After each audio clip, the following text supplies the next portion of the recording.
Vogliamo fare questa bella frittata di patate grattugiate? E già, pigliate carta e penna e venite a presa a me. Grattugiate, 1 chilo di patate, un pizzico di sale, 4 uova e 150 grammi di amido di mais, parmigiano a volontà e giriamo. Tempo, prendete una bella padella antiaderente e fate sciogliere un po' di margarina oppure olio di semi di girasole. Piace al misca Francesca, ci ha miscato un po' di pepe. Adesso prendete metà delle patate di tutti i misca Francesca che avete fatto e lo mettete in una padella dove vi ho fatto vedere che ho messo il burro.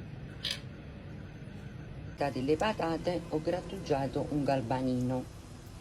Voi ci potete mettere la scamorza, a broc, a mozzarella, che le tenete, che le ci mettete. Nel galbanino ci mettete il prosciutto cotto oppure il salame o qualsiasi salume che tenete in frigorifero.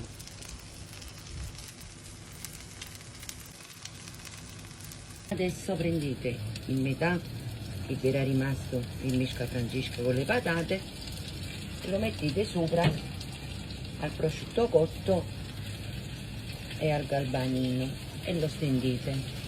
Adesso la facciamo cuocere a fiamma bassissima per una ventina di minuti da un lato e una di 20 minuti a quell'altro lato.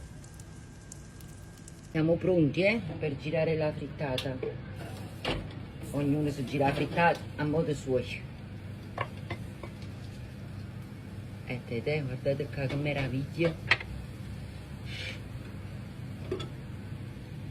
Guardate qua, è un'opera d'arte, un'opera d'arte.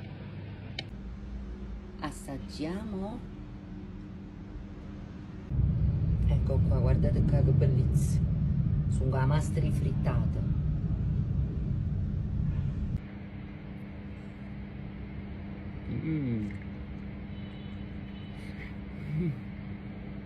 Si va, ci sta frittata.